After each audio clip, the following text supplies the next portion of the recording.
We're talking Rutgers football on the Our Lads Football Network and Proline TV. Thanks for tuning in. I'm your host, Greg DePalma. And of course, if you've been following me long enough, you know where my allegiances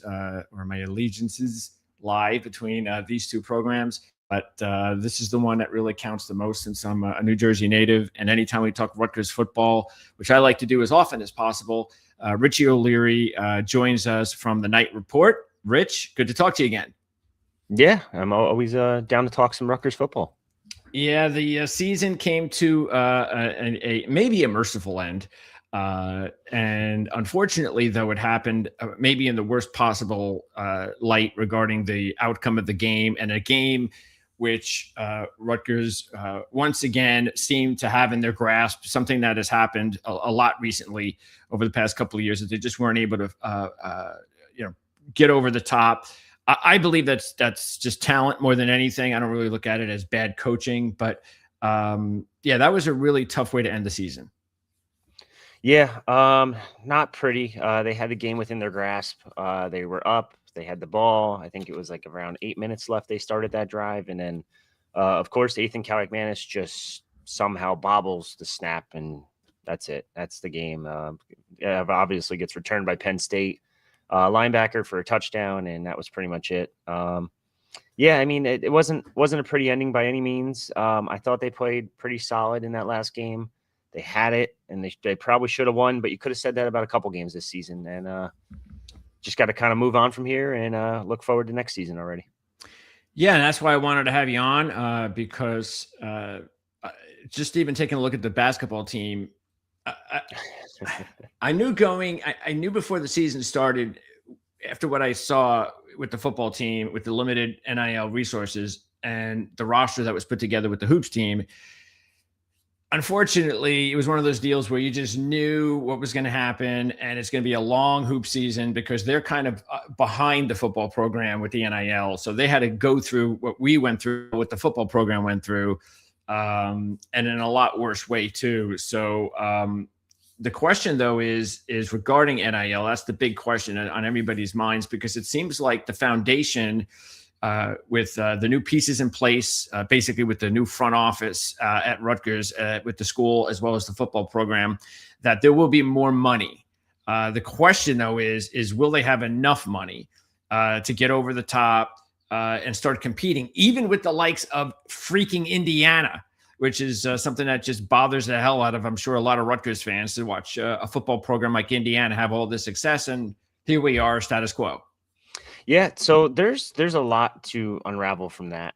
First off, Indiana's first year last season in 2024, they didn't have as much NIL as people think. Like it was just really good coaching. Like Kurt Signetti coached circles around people.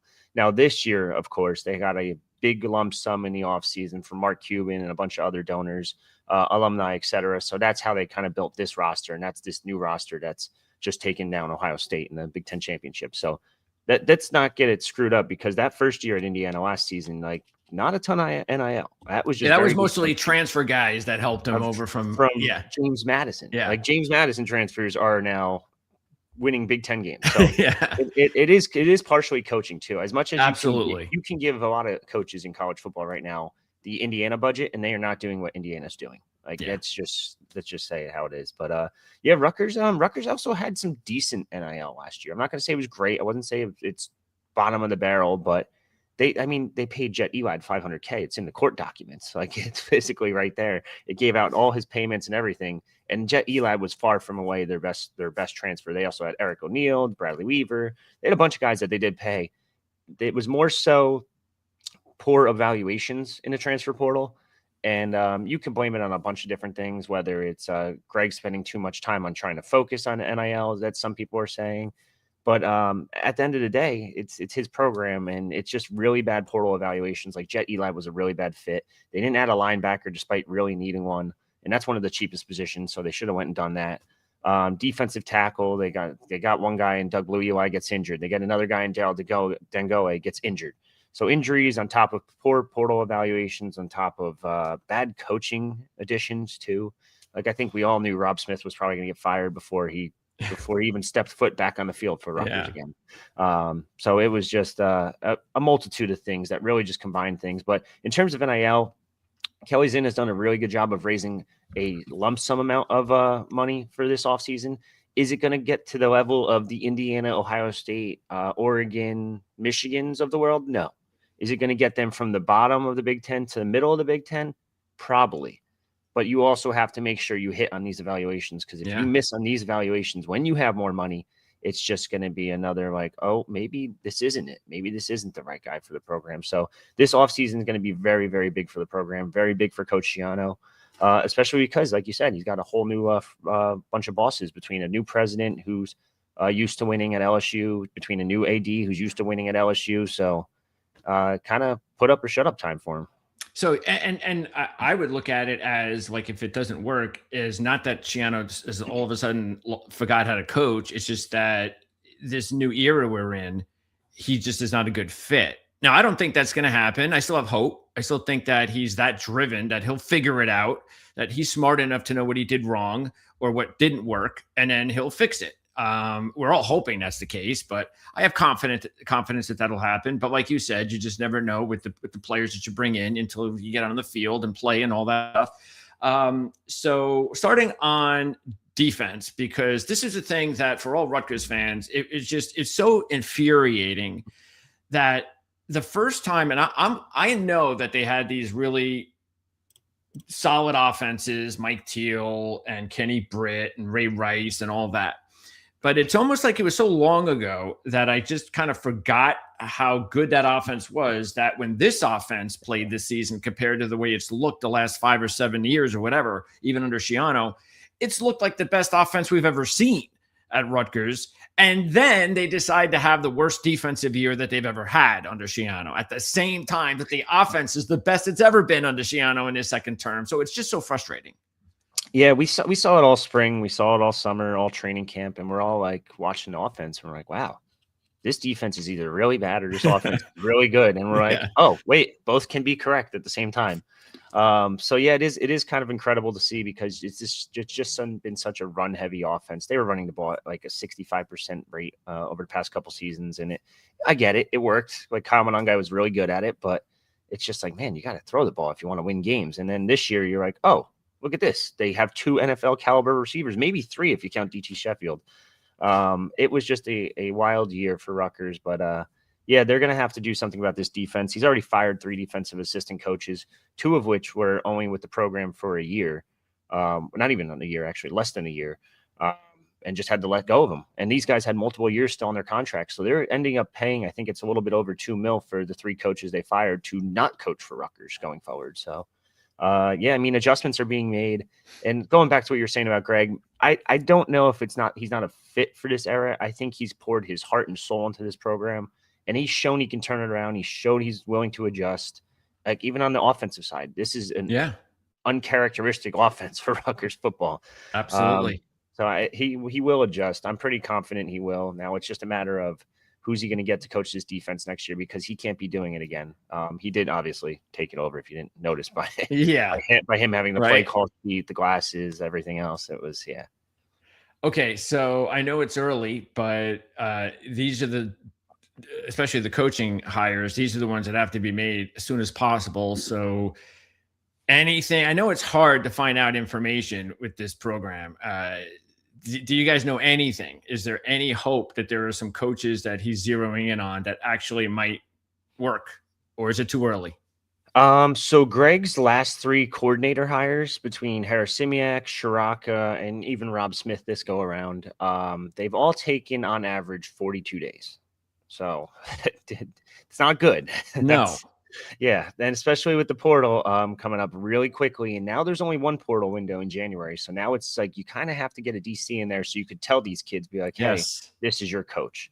I like to think he's probably going to make a hire between Christmas and New Year's, somewhere around there.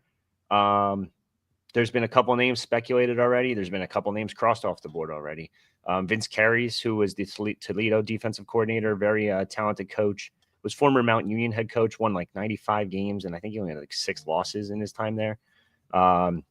He was down to Nebraska's defensive coordinator job, Toledo's head coaching job or Syracuse defensive coordinator job. He was all in on Nebraska, ready to go there, and then Syracuse dropped even more money on him, and Syracuse got him. So that's one name off the list immediately.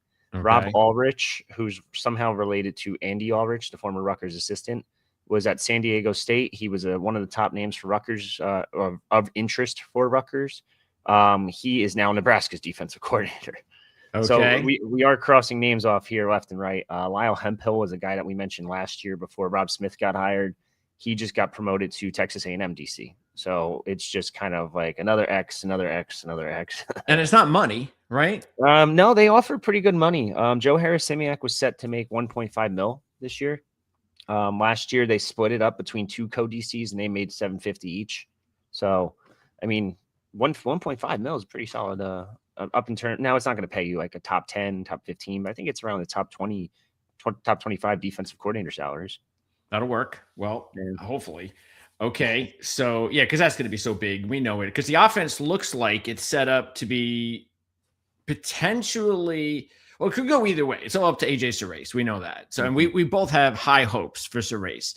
I mean, I've talked about on my shows that I truly believe that may not be his first year, but I truly believe that he'll surpass Kalakamanis as far as ability.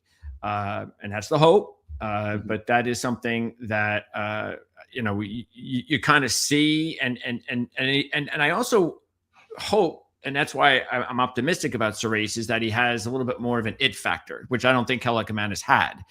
Like what happened in the game against Penn State. Here he is having a great game, but when the chips are on the table, he makes a ridiculous play. That's the kind of thing that we don't need from our quarterbacks. We need them to, when we need them to make, the big plays at the right moment, that hopefully Surace will be that type of player. How confident are you that he could be that type of guy? Yeah. I mean, there's of course going to be growing pains. This is a kid that hasn't really played legitimate snaps, and we're talking 2 years now, maybe 3. It's going to be 3 years by the time he touches the field, because his freshman year he missed all of because of some injuries, or 8 injuries specifically that he was taking care of. But so he hasn't played a real legitimate game since his senior year of high school. Now he did have a couple snaps here and there. I think he played against Norfolk State this year. Somewhere another game that he came in late. I forget what it was. Maybe Oregon. I think it was Oregon the last game. So yeah, he did play a little bit here and there, but I think he has the ceiling that's higher than Ethan's. And that's the big difference maker. He does have that swag. He does have that juice. He's also a little bit more mobile than Ethan. Ran for 1,000 yards as a high school senior. Now Ethan did have some mobility, but I wouldn't call him mobile per se. No. Whereas AJ Surace has a little bit more swagger to him when he's out there. A little bit more better vision. Okay. Not like a straight line runner like Gavin Wimsatt was, but more of like a left to right, can kind of throw a juke move if he needs to. But his arm talent is there. His arm talent is phenomenal. He's able to place the ball just about anywhere you want. I think you saw it early on. I believe, I want to think it was Norfolk State again, where he hit Michael Thomas in the corner of the end zone, where Michael Thomas had to make a diving catch for it, but it was completely out of the range of the DB. And it was literally only in the hands of Michael Thomas, and that was it. Like, there was no other option at that point. It was either incomplete or it was in Michael Thomas's hands. But he's able to throw with great accuracy. Now, his arm talent, I think he has to add a little bit more muscle here or there, but he can hit the deep ball. Like, he has a lot of potential, and I really think, again, his ceiling is going to be higher than Nathan's, but I do think there will be growing pains too, where he takes a little bit too much. I can't talk today. He takes too many. Yeah, I know. He takes too many chances, and that's going to be a little bit of an issue here and there. But I do think the ceiling is it's going to be insane.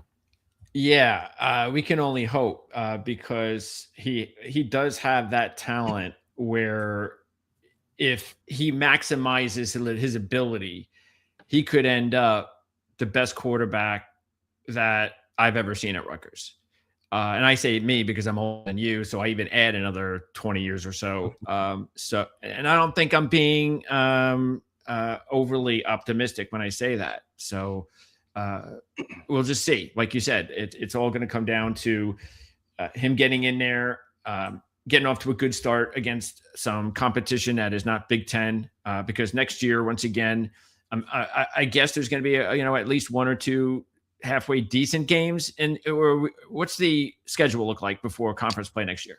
UMass, Boston College. So that's the worst FBS team, probably the worst Power 4 team, and then Howard. So geez. he does get some Okay. pretty easy warm-ups, we should All say. right. But I guess we don't know what Boston College looks like, so I'll give them That's a little true. bit of a pass. Well, that's okay though. With a new young quarterback in there, maybe this is the perfect time. Because hey, you know what? I'm not going to be embarrassed because look at Indiana's success and who they play every year. So that's part of how it works for them. Okay, so do you think that we'll find out about the receiver situation, especially Duff? Do you think it'll? Because I'm guessing that. I mean, he knows Serace. He knows his abilities, what he lacks, what he doesn't, and I would think that would have a lot to do with probably get some offers, or I have no idea exactly how this is going to go down, but I mean, especially if you're like even a Big Ten program like Michigan or Ohio State. I mean, why wouldn't they contact KJ Dove's agent and say, hey, we're going to give you X, Y, and Z. It'll be more than what Rutgers can offer you. And then it'll be up to Duff to decide, okay, I might have to take a little bit less, but I like the program. This is where I want to be. But I would also think that if he decides to stay, that would be a sort of like maybe a little bit of a stamp of approval that he feels like Serace can get the job done. Yeah, I'm actually kind of quietly confident KJ Duff ends up staying. I know his family's very high on Rutgers. They're close with the coaching staff. They like the proximity to home. He's a Long Island kid. They've obviously developed him. They've recruited him for quite some time. It's the same wide receivers coach. It's the same OC. It's the same quarterback. It's the same offensive system. So you really don't have to learn all that nonsense all over again. Would an Ohio State reach out to him? I'm going to say no, probably not, because you look at Ohio State's wide receivers room, and even like their wide receiver 3, Emeka Egbuka last year, like is now a star in the league. Like I know it is incredible how they just kind of rotate just a different star receiver every single year. Now he is close with Julian Sayin. They were on the same 7-on-7 high school team, which ironically, but yeah, I don't see them reaching out. I'd be more scared of like, say, the Miamis of the world who finished second in his recruitment out of high school. But it does sound like there's some solid offers on the table from Rutgers to keep KJ Duff in the fold. Also to potentially keep Ian Strong in the fold. That one I'm not as confident about. I'm really intrigued to see what he does. I don't think he leaves for the portal. I think his decision's more for Ian Strong. That is, his decision would be more between, do I want to go to the NFL or do I want to stay at Rutgers for another year and try to increase my draft stock? I think right now he's projected as like at best a 5th rounder. Yeah, he can move up then with another good year. Yeah. Well, that's the thing. I'm not entirely sure about that because his lack of speed and lack of separation is really what hurts him. And I don't know how much more he can do to develop that as a 4th year, 5th year guy, or it'll be 4th year next year. So what is he? What do you think? What is he? More of like a high 4.4 or a 4.5? Probably 4.5 range. Okay. He's a bulky dude. But that's solid for like a guy that's what, 6'1", 6'2", yes, around 220. Yes, but you're right. That's still not going to get you much higher than maybe day 3. You're right. Yeah, I do kind of compare him to like a Keon Coleman type. Now, Keon Coleman was a lot faster, and that was the biggest difference maker. And I think he ended up going in the 2nd round. But they do have a similar build. They do have a similar game as well, because it's that contested catch ability.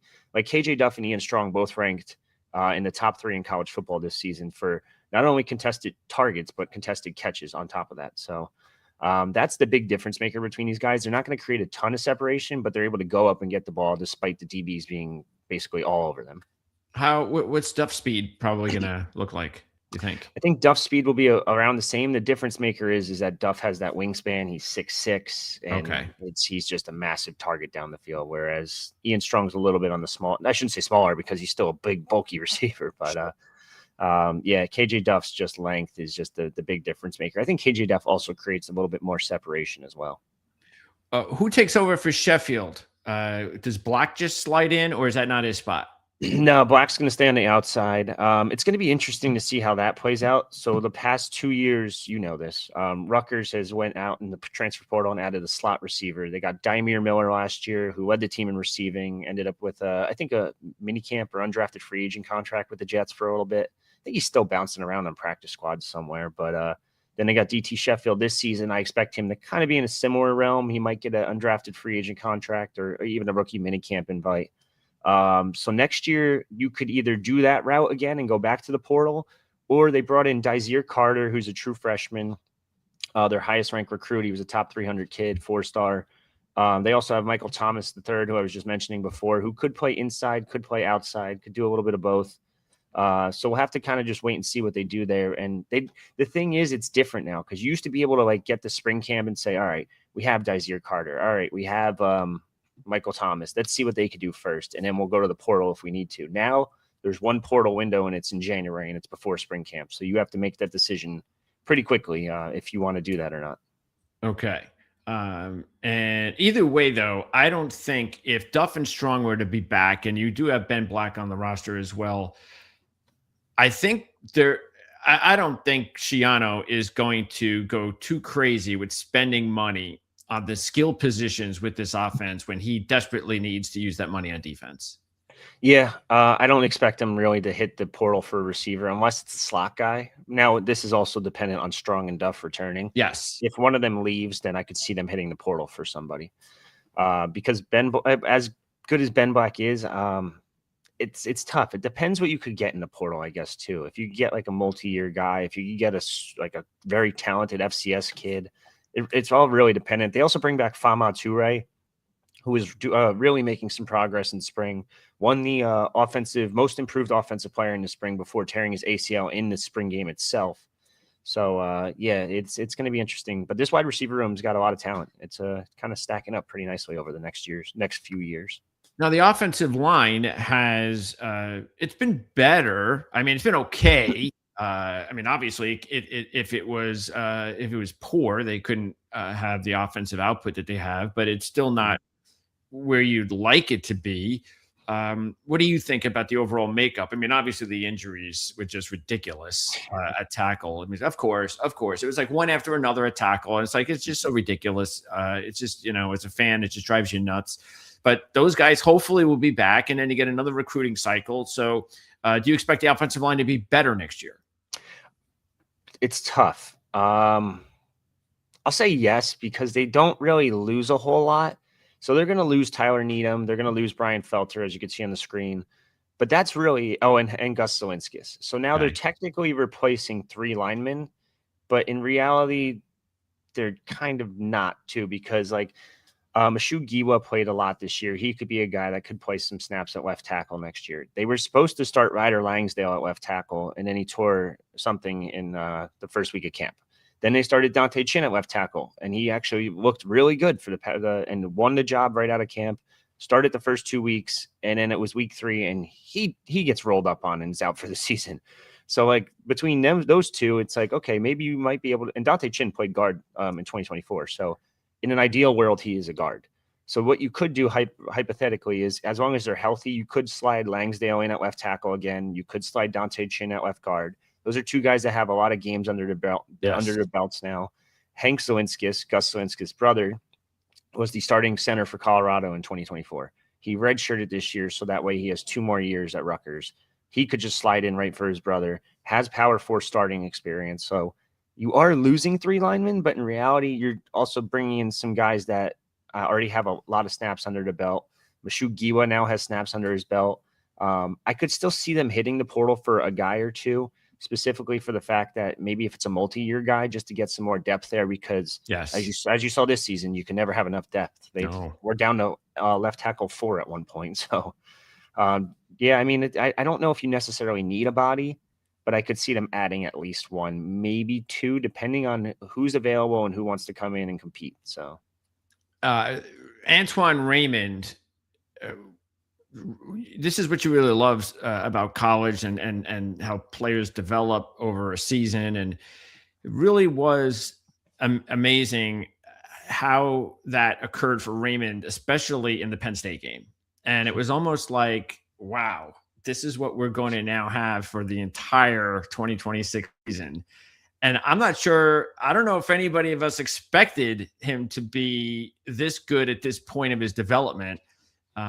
So this is going to just be a really big boost for this offense. And again, it just shows you that they're going to be able to have balance at both the running game and the passing game. Of course, if AJ Serace works out, but talk about Antoine Raymond's upside.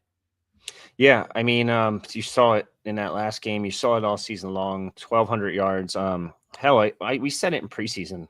Not to pat ourselves on the back, but over at the Night Report, we said in preseason. And every other Big Ten writer we talked to was like, "How are they going to replace Kyle Monangai?" I'm like, "They have a guy that's might be better." Like, and they're like, "No, they're not. Like, there's no way. Like, Kyle Monangai was great. Like, he would bounce off tackles." And I'm like, Antoine Raymond might be better. He has a higher ceiling, I think. But Why he is is just. that? I think it's more vision than anything, but he's able to break those tackles like Kyle Monangai was. He also has like a little bit of an extra gear, but the big knock on these Rutgers running backs is once they get in that open field past the 10, 15, 20 yards down the field is where they really start to lose gas, and that's where they slow down. Yeah. And that's why they're getting caught on these like 20, 30-yard chunk plays. They're not able to convert them into touchdowns, but his vision is incredible behind the line. He is so patient. He waits for things to develop, waits for the holes to open up. And I think this year you saw a version of what he could be. I think his ceiling is just even higher than that. Very talented back, though. We'll just have to wait and see what he does. But yeah, a lot of people were concerned that he was going to be a guy that could potentially leave. But this is a kid that technically is supposed to be he was technically supposed to be a true freshman last year, and he wasn't because he enrolled a year early because his school ended up closing and didn't end up working out. So he enrolled a year early in 2024. Wasn't really supposed to see the field because he enrolled in summer, missed all spring camp, missed the workouts, missed everything. Enrolls early at Rutgers and then gets snaps as a true freshman. I think he ended up putting up 8 touchdowns as a true freshman. Then this year, it's just takes the job by the reins and kind of just runs away with it. That's despite having a guy in CJ Campbell, who, mind you, also got hurt. Yeah. Was pushing for that starting role. Like CJ Campbell, we thought was going to be the starter at one point. And Antoine Raymond just walked in and just really impressed and really just kind of developed into a better running back. And you got to give credit to Demir Shaw, the running backs coach, because this is a guy that's been able to kind of just develop a new running back every year between Kyle Monangai, who wasn't supposed to be the starter before Sam Brown was there, takes over that job. Then Antoine Raymond walks in, takes over this job. Ja'Shawn Benjamin's even showing flashes. Like, this is a very talented Rutgers running back room. And it's just going to continue to be that way, I feel like, going forward. Yeah, and you would think that would definitely be a big help at recruiting. And do they have a young player? Because I could see here, Raymond is actually the youngest as far as their top running back. So is there another young running back that we need to be keeping an eye on soon? Yeah. So based on this list, Sam Brown actually just entered the transfer portal, so he's gone. But there's going to be Terrell Mitchell, who was a true freshman this year. Okay. He reminds me of a Kyle Monangai type, same kind of build, that little bit of a smaller back, great vision. Ed Greer, a kid from Florida, kind of reminds me of Ja'Shawn Benjamin, ironically. They all have the same type of build. Okay. And then they just added a true freshman from Michigan this year in the 2026 recruiting class that signed last week, and Michael Dukes. He is a totally different build. This is the big, bulky back. He's around 6 foot, 6'1". I think he's around 200 pounds, 190. Yeah, so it's close. But totally different style of back, more of a downhill runner. So I'm intrigued to see how they kind of end up using him, because that was that Sam Brown type of role versus now they're going to have Michael Dukes. So as a true freshman, I don't think you'll see him much, but this running back room continues to just stack talent every year. You know that. What was I think I was looking at when I was going over your recruiting show. I think it was the tight end. Who's the tight end at the recruiting? There's 2, Brady Owens and DJ Howerton. Okay, yeah, not Howerton, that's for sure. It was the other, because I don't even know if you had film on Howerton, right? Well, we didn't actually, because he only had like 3 catches on the year. Yeah, more of a blocker than anything. So who was the other guy? Brady Owens. I think Brady Owens. Okay, that's the one that looked pretty good to me. Again, he's a young kid. It's going to take him time. It's the tight end position. But do you think that it's just about finding the right guy, or is it just not a position that is very important with this offense?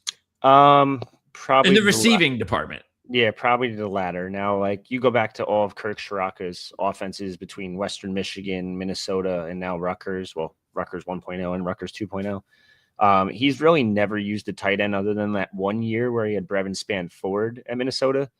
If you have a guy like that in the room, I think you'll use him a little bit more. But for the most part, they just don't use the tight end all that much. It's mostly blocking. A lot of 12 personnel here and there this past season, where it's mostly blocking. But I do feel like they kind of did a disservice to Kenny Fletcher because I feel like he could have been used in a couple different ways. Okay. And you saw it a little bit more towards the end of the season. There was a couple intermediate routes where he was wide open down the sideline, and they just didn't end up connecting on it. But yeah, I do think they might have a guy there that could be a decent receiver, but for the most part, I believe it's going to be a blocker, and that's where you get a guy like DJ Howerton, true freshman. Now, I don't expect him to play much, but he's a guy that's like strictly a blocker. He's going to be a really good run blocker and a pass blocker, where I think they're also going to probably have to hit the portal for tight end as well. So we'll wait and see how that plays out. So Xavier Stern, the quarterback recruit, is he going to have a legitimate shot?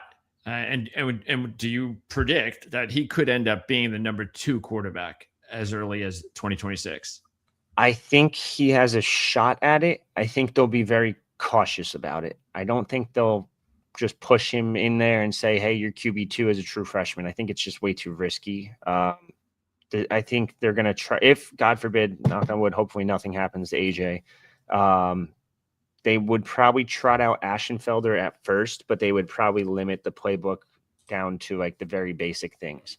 It would mostly turn into the Rutgers offense of 2024, where it's handoff. Okay. I think I need to see more from Ashenfelder. I question his accuracy. He is a former MLB draft prospect, so he's a baseball player. He has the arm talent.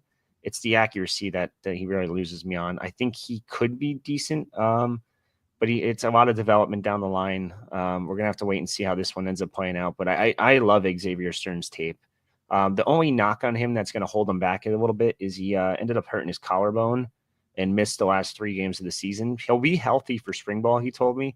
So hopefully full health. I don't know. We'll have to kind of just wait and see. But if he's 100%, I think there's a legitimate shot he could beat out Sean Ashenfelder for the QB2 job, because he has all the arm talent in the world. But a little bit, they're all kind of different quarterbacks in their own way. Ashenfelder's more of a mobile guy who has the arm talent, but lacks the accuracy. AJ Serace has a little bit of everything.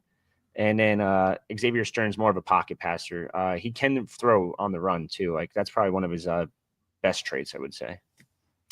Yeah, it depends. Of course, if Cerise winds up looking as good as we hope in 2026, then the hard part is making sure that you can keep Stern as long as necessary, because Cerise will have how many more years once he gets going in 2026? This will be, so Cerise will have 26, 27, 28, I believe. 3 years. Yeah. Okay. So I don't know if many quarterbacks like to wait for 3 years, but hopefully he'll develop appropriately and bide his time. Okay. So on defense, what's it going to take really for this defense? I mean, are there any really quality edge rushing talent that this team has, that they're building up? Young players, somebody that we could get excited about, because that's been a position, especially every year. It seems like for the past, well, not every year, but it seems like for the longest time, our sack numbers are just terrible. So what's up with that? Yeah. Ironically, Eric O'Neal was pretty good this year. I feel like he doesn't get enough credit. He got much better throughout the season as it progressed. And he's a little bit of an undersized guy, but he ended up having like 40 plus pressures on the year. Just couldn't convert him to sacks. Bradley Weaver was banged up before the season started, kind of held him back a little bit. I think he missed the first game or second game and just wasn't playing, kind of limited snaps here and there. Got better towards the end of the season, but still wasn't enough. In terms of younger guys, Dijibril Abdul-Rahman's a guy that's always creating pressures, but again, really not converting to sacks. They have 2 freshmen in RJ Johnson, who you see on the list here, and then also Whitey Collier, who are developing, but they both need to pack on the weight. They both need to kind of develop and add some strength as well. So we'll see how much they play this upcoming season. But for the most part, they're probably going to have to hit the portal pretty hard again for edge rushers. Yeah. They just lost Jordan Walker to the portal. He led their team in sacks in 2024. Didn't really do much in 2025, and I think he kind of just capped out of his potential, and he wants to play. And unfortunately, if you're going to go hit the portal for 2 more edge rushers, at least, if not 3, It's just hard to get to see the field at that point. So they're probably just going to have to see what's out there and probably target the top portal guys and just go from there again. The biggest issue was, as we all know, was on the interior. Yeah. So what's the hope there in-house? Because we know they're going to have to add some portal guys as well. Yeah, so Doug Blue Eli was a transfer from South Florida last year, ended up getting banged up in camp and out for the season. You can kind of say that about just about every position group. Yeah. They were really counting on him to be that run-stuffing nose tackle that they kind of haven't had in a couple years, more than a couple years. So that he's going to come back next year. They think he could be that guy that could stuff that middle. Daryl Dengoe, another transfer they brought in from James Madison, pretty productive at James Madison as a sophomore. Has multiple years left, ends up getting banged up early on in the season. And it's like, okay, there goes another defensive tackle. So then you're kind of forced to start, like Jordan Thompson's technically an edge rusher, and they're starting him at the nose. They got, or at the, I'm sorry, the defensive tackle spot. And then Zaire Angoy and Sean Griffin really haven't produced over the years. One of them ends up getting benched at one point, and Farrell Ganago ends up coming in and has some solid snaps here and there, but he's very young. He's still learning. And like you see all these guys, they're all seniors and juniors, and they just really haven't produced throughout their entire career. They haven't developed. So they do have a couple freshmen that are making some noise, and Giant Simon. Braxton Kyle is the one I'm really keeping a close eye on. He's a guy that also got hurt before the season started and wasn't able to play. If he was healthy, he probably would have been out there and playing some snaps, but he wasn't. So between those three, and then you're probably going to have to go hit the portal for at least one, if not two defensive tackles. So it's going to be an entirely new defensive line room all over again. On top of the fact you're also going to have a new defensive line coach because they just fired Colin Farrell recently. Yeah, well, I won't say anything. Okay, so moving on to linebacker. How is this looking? Because most of these guys are still young. I mean, matter of fact, just looking at this depth chart, there's only Dejome, and we know that he's been the best guy. So any reason to think that he won't be back? He's out of eligibility, actually. Oh, he is. Okay. He never redshirted. I know it says it here, but okay.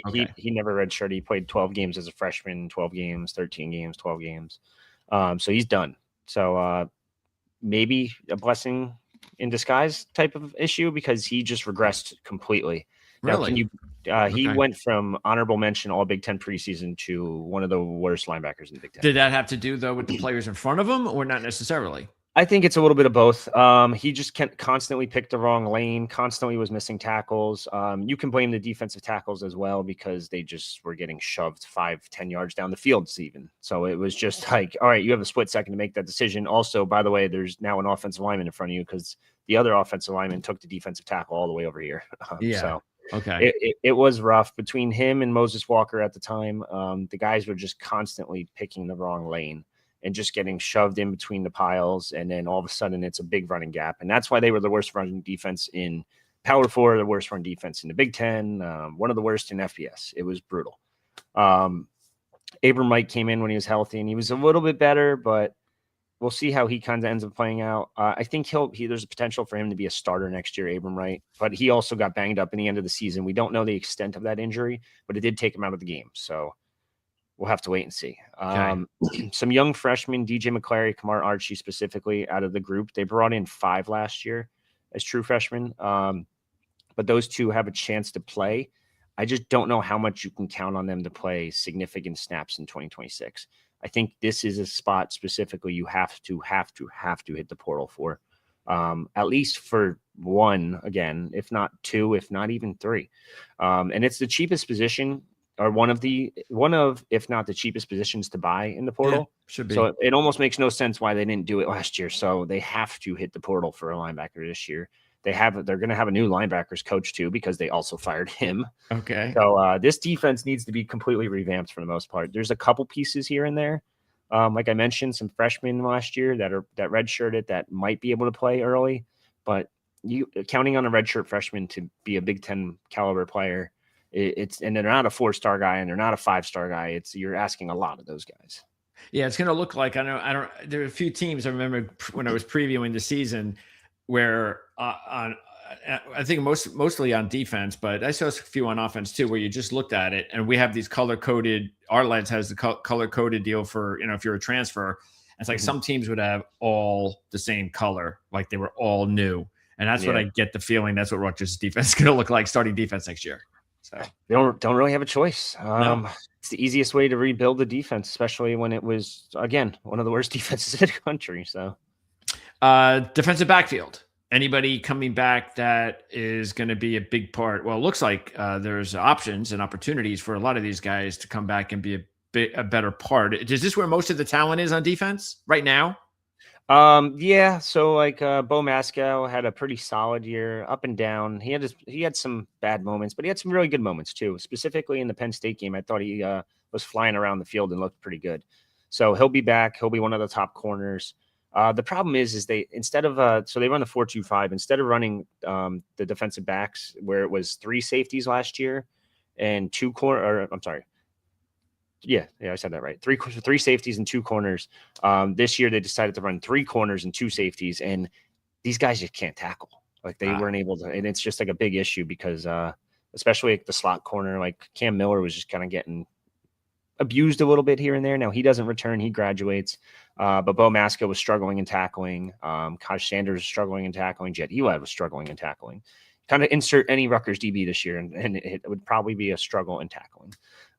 So he comes back. Jacoby Henderson comes back. I don't know what his role will be specifically. I thought he had some moments early on against the teams on the schedule. So that's where he looked really good. And then he had some moments against the Big Ten teams, and it's like, oh, maybe he's not what we thought. But Schiano, defensive backs, you think he could probably develop him a little bit more. I think they have to hit the portal for at least a corner because there's not really another corner on this team that really stands out. Like Kevin Levy's a guy they like. Sage Claudius on here is also a guy they like.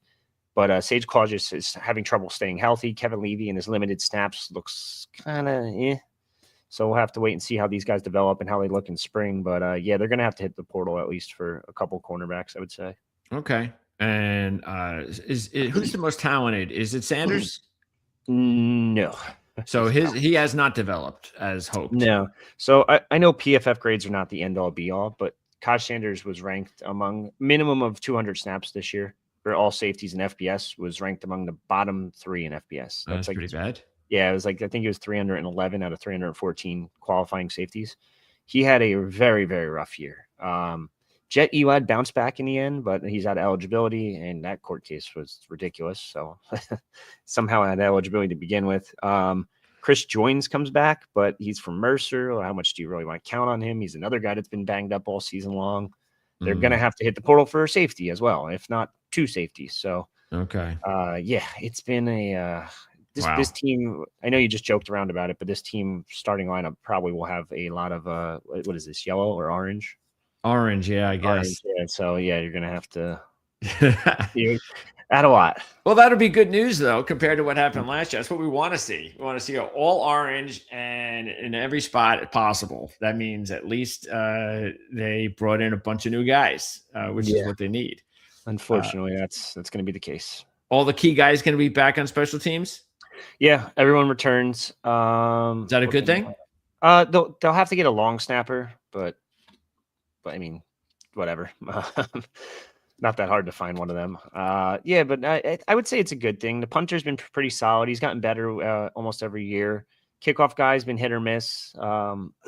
Jay Patel had some moments this year where he looked really good early on, and then struggled midway through to late in the season. So Dane Pizarro's got a hell of a leg. He's just got to figure out a way to be more consistent from 35 in. Okay. And Jay Patel really can't go past the 45 mark.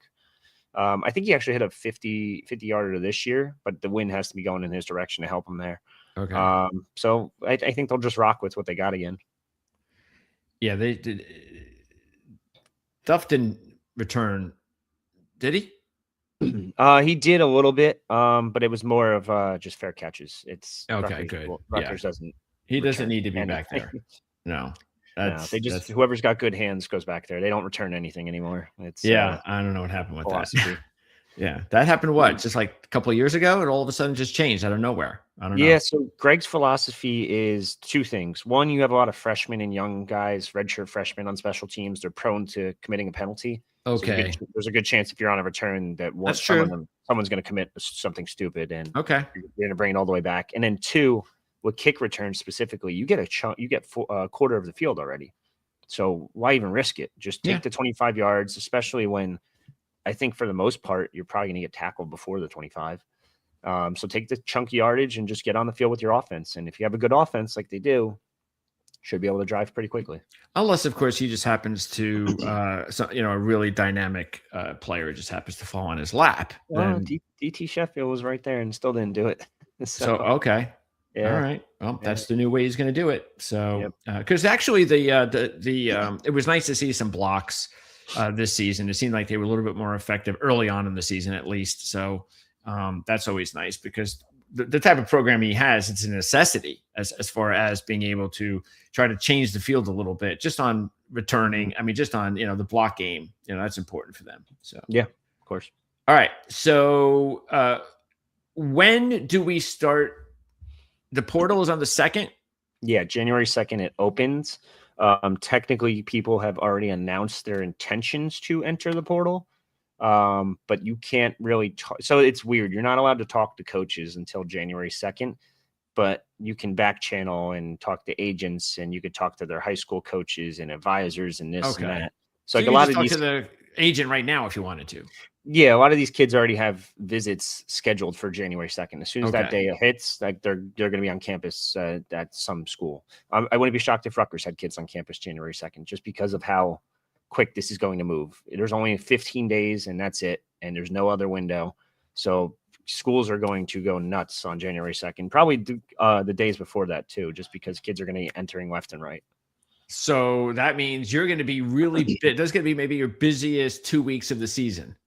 Yeah, probably. I keep joking around about it because the season's like nothing for us now. Yeah. It's the off season. That's hell. So, yes.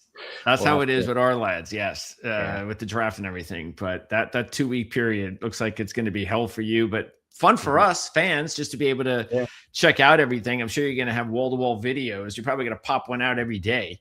We did that last week. Basically, I think we had like 7 videos, and I'm like, I gotta go to bed. I'm tired. Right. And the next thing though, before that, you would have to believe that, well, it's not a guarantee, but you have to believe the hope is that there'll be a defensive coordinator.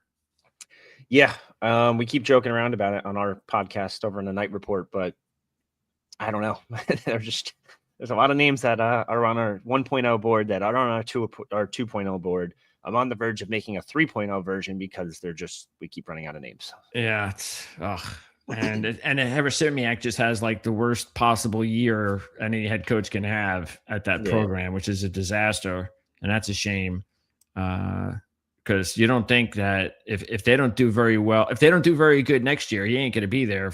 You would imagine the next year after that, but we can't wait around for him. That's for sure. So I think it depends what he does. It is a weird program because they're going from independent to the MAC, and people like joke around like the MAC stinks, but like it's a pretty solid G5 conference. It's arguably one of the better G5 conferences, but it is a step up in competition because they were going from playing like Central Connecticut and UMass or UConn and like programs like that. Now they're like, all right, hold on. Now we're going to play Buffalo, Western Michigan, Central Michigan. Yeah. So it is a little Toledo even. It's a little bit tougher. So I don't think you should have went winless personally, but I do think. That's what I'm saying. It needs to be improvement. Yeah. In year 2. Yeah.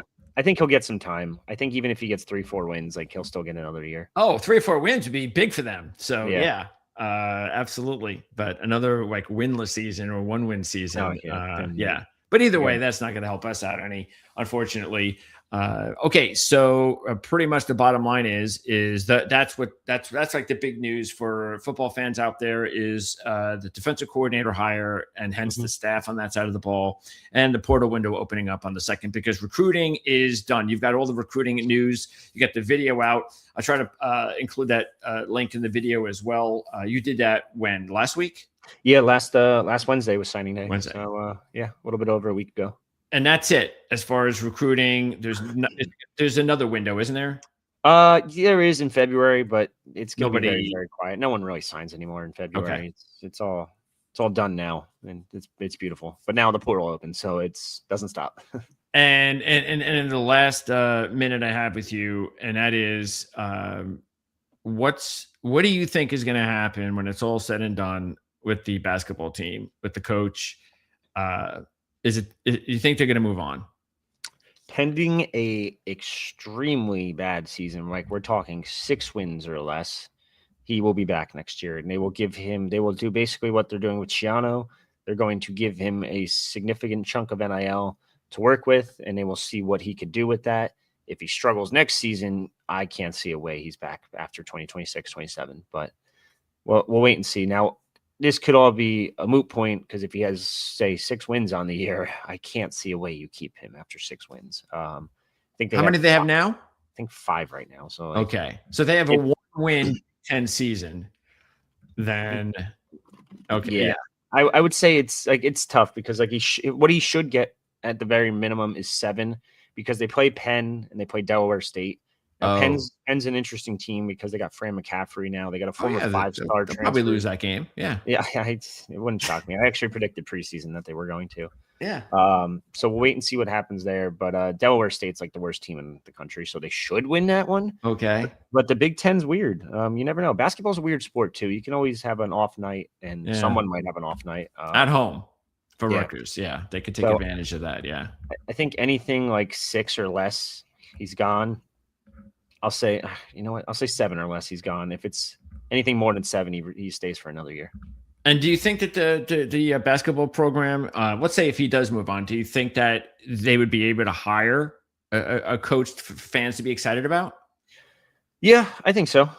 There's names out there. There's a bunch of New Jersey connections out there throughout the college basketball world, the NBA world. There's some names out there, and I doubt they'd go that route again after the Eddie Jordan debacle. But new AD's got some juice. New president has some juice. They love the sport of basketball. They don't love seeing losing, so they're so used to winning. They won multiple national championships between women's basketball, between football, between softball. I think it was softball and baseball even. Like they won a bunch of national championships at LSU. They're not coming to Rutgers to lose. They are coming to Rutgers to fix it up and win Big Ten championships, not just Big Ten national championships. So we'll have to wait and see what they're going to do with it. So yeah. Well, that's why I was excited about the hires, and that's why I'm really excited about the opportunity that at least Shiano is going to start with offseason to kick this off between both programs, and we'll see what happens. So we'll be really attentive, for sure, as fans on your channel over those 2 weeks, and we're hoping for a lot of positive analysis of some of the players. I know you're just going to say it like it is, but we're going to keep our fingers crossed that most of it will be positive and hopeful for the season. And then I look forward to giving you a ring, and maybe we can do this again sometime in a few months.